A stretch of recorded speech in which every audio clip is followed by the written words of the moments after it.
I think I also need to make a few statements about my mum. Um, yeah, the argument, she might not be able to see this child. If the child does go into foster care, Sophie apparently will be able to see the child 3 times a week. My mum won't be able to. I think that's a shame because I think my mum is far more desperate to see this child than my sister. The thing is, because my mum is very batty and doesn't know it, she will find it a lot harder to accept that she is not capable. Um, but yeah, I just I feel like she keeps calling me up and trying to make me feel bad for maybe I'm the reason why she failed the test. But she's so batty, and I think after that argument that we had when I went down um, I went to go and see Sophie's flat, which she got just a few weeks ago. And yeah, we went. I was going to Wakehurst because I wasn't allowed to see the child, but Wakehurst was a very lovely place, and I was really glad that I went there. But during this 20-minute journey, my mum just kept going on and on about, oh, we need to go and see the child. We need to give, and just if I told you the details, we weren't actually planning on seeing the child that weekend. It was just my dad that came up with it last minute because he wanted to go to the beach and didn't mind driving 3 hours. Well, it would have been 1.5 hours to where my sister lives, and then another hour to where the child and Sophie are. And then he would have driven back. I was happy about that, and I thought, yay! And then I found out that I wouldn't be allowed to see the child because the social worker has put some sort of placement where I can only see the child in a call center. I don't know why he's done this. There's good and bad to it. The good about not seeing the child is that I'm going to find it a lot harder to get emotionally attached to the child, which is probably very good because I really want a child, and being with a child that you're not going to be able to have because he's going to go into foster care or maybe a child protection plan, or I don't really know what's going to happen. But yeah, it's not nice, and I don't really get on with my sister. And the more I see her, the more I realize that there are problems. Whereas if I don't see her, I can kind of pretend that things are better than they are. But yeah, she for that whole 20 minutes, my mom just kept going on about the importance. She had these little, someone gave her some clothes that were obviously for a brand new baby. And now that the baby, I think he's actually 3 months now, because he's been in the program for 2 months, but he was also in at home for 3 weeks, so he's more like three months now. But these clothes clearly weren't going to fit the child, and I tried to tell my mum that, and she was like, "Oh no, we need to try it, we need to try it," and just going on about it. Even though we weren't even planning on seeing the child, she was determined to see the child, and I was just like, "Look, I'm not going to travel an hour down there just to not be allowed to see the child, because I'm going to be thinking about what a waste of time it is. I'm going to be worried that we're going to get stuck in traffic like we did the last time, and I really wanted to go to Wickhurst as well. And I was getting more and more angrier because I was just thinking about all the bad memories that I have of me trying to cover up my mum's madness. She used to always talk to the people in my class and just talk and talk and talk, and people would obviously notice that there was something wrong with her, and I was always trying to cover it up because I was kind of like the reason why the family held together. I noticed that my mum was mad when she was sick, when I was about 6, and I tried reporting it to the social workers. And within 10 minutes, they were saying, well, there's always foster care as an option.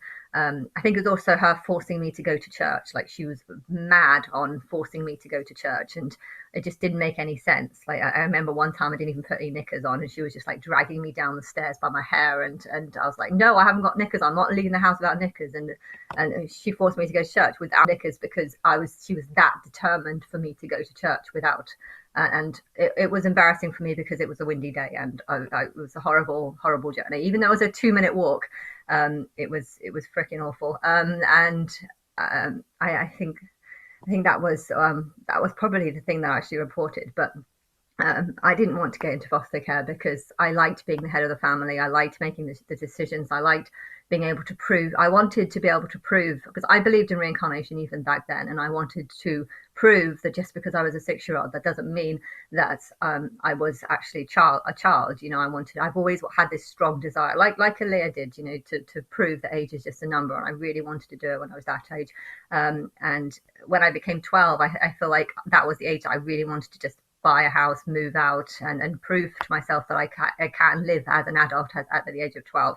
But it was very complicated because I was severely dyslexic and my spelling and reading was still at about the age of a 6-year-old when I was 12. So it was, or maybe 8, maybe it was an 8. I think I scored as an 8-year-old when I was 12. So I was always really behind on that. And so I was always living in this contradiction between feeling like an adult, feeling like, I'm the head of the family. I'm the one that's keeping everyone together. I'm the one, if my mum starts acting mad, I'm the one dragging her away from the school to try and hide the fact of it. And to have the added insult that social workers think that she's a better parent or a better mum than me, literally, that's like the biggest insult you could ever give me. And this conversation, this her just going on and on about the importance of giving these clothes that don't fit to a baby, even though she wasn't planning on going to see the child this weekend, even though she is actually going to see the child the weekend after, because she lives in London, she's only 3 hours away, and if she is going to be staying at my sister's flat a lot, she's only an hour away, so she could easily get there, and it wasn't important for her to see this child on this day. I wanted to go to Wakehurst, and it got so bad that I actually forced my dad to stop the car, because he was about to turn around and head towards where my sister is, and we were only about 5 minutes away from the Wakehurst place, and I was just like, no, get out of the car, I'm cycling. And as soon as I did that, I got out of the car, I took my bike, I had my bike in the boot, so I took my bike out of the car and put it on, and then my dad was like, oh no, you can't cycle on roads, he's very fussy about rules, and it's apparently it's illegal to cycle on country roads without a helmet, and he was like, you don't have a helmet, how can you do it? You can't. And then so he did take me to Wakehurst and then dropped my mum off at a station, which was actually about a 20-minute drive away. So yeah, I don't think the baby was really an hour away. I think it was more like an hour and a half, because my dad drives so slowly. Literally on the motorway, you see all the trucks driving past him because he's that slow. Like, he's a very careful driver. I don't know if my mum and sister are going to go into it. I think that would be the best option if both of them go into a protection plan. My sister's definitely going to be taken advantage of otherwise, and it's not going to end up well for her. My mum, she's a little bit more competent, but she's far more batty. So what she lacks in positives is something she has more negatives. I think out of the two, my sister would be, if it comes to a 6-year-old, I think my sister would be much better at looking after a 6-year-old, because she's not going to be going around embarrassing the child. She's a little bit more better at understanding conversations, and if a child says no, don't talk to my friends, she will obey that command, whereas my mum will just completely ignore it and just do whatever she wants. So they are both bad in different ways, but they do have different positives. My mum is generally concerned, really seriously concerned about the child, and really wants this child. My sister lacks that kind of concern, but at the same time, she's a bit more rational when it comes to how to behave in front of children's friends and stuff like this. So, but yeah, I think if the child wasn't to go into foster care, and if it was to stay with them at some point, they'd probably both need to go into a protection plan, and they'd probably need to help raise the child together. My dad, on the other hand, I have no idea. I mean, the relationship between my mom and my dad failed years ago, but the thing is, they're both terrible at knowing what love or feelings are.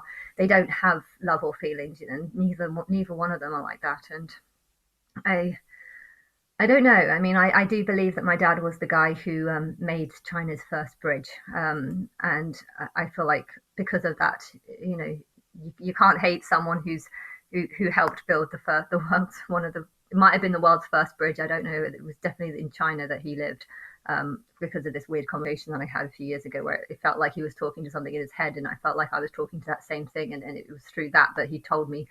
But it was bizarre. It was almost like he had a mental breakdown in 2013, the same year that I found out that I was Christ, and it was then that weird things started happening to him, and that was when I started believing that he was that person. But I don't know. I mean, to be honest, he likes going on holiday, and he is going to retire within the next. I think his work is trying to get him to retire in the next year or two. So I don't know what will happen, but maybe he should go in there too.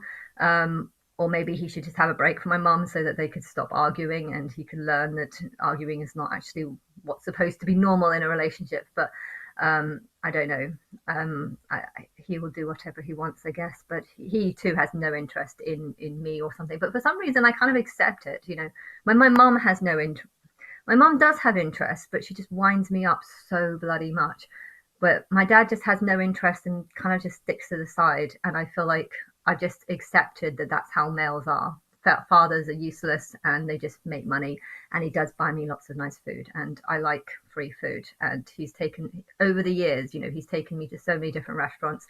Okay, I think he's mostly doing it because he likes the company. So, you know, I get a free meal and he gets to, you know, make out that he's with someone, um, like a daughter, not a partner or anything. But the weird thing is, often when we go to restaurants like IKEA or big places, you know, he won't sit on the same table.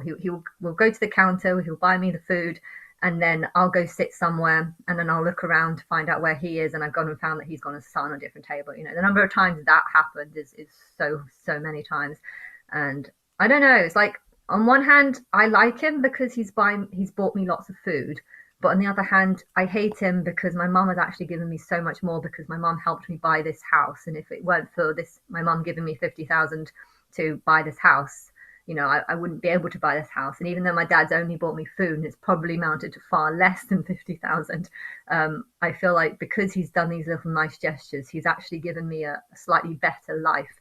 Um, when I was living in London, you know, he would take me out for a meal once a week, and just something like that actually made my life feel a lot better. So I feel like I I, I feel like I don't hate him as much, and he's never embarrassed me in front of friends, and he doesn't wind me up. I mean, a little bit sometimes, but it's different with him. So I have less bad things to say about him, even though he's done nothing in my life. And I've promised myself I'm not going to go to his funeral. That's because when I got into the mental hospital for those 10 days in 2013, um, he didn't want to sign a form to help me get out of there. He had to sign a form saying that he'll look after me, and that would have been enough to get me out after 3 days. But he wasn't even willing to sign the form. He was like, no, I can't cook for you, so I'm not going to sign the form, even though he's never cooked for me in his life. Like, occasionally he cooks for himself and there's something left over and he gives it to me. That occasionally has happened, but it's like once a year, so it's like really,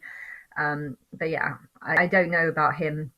But I feel like he's not really in danger because I have less bad feelings towards him. Even though he's done absolutely nothing for me, I have less bad feelings towards him. Whereas my mum, she's just batty as hell.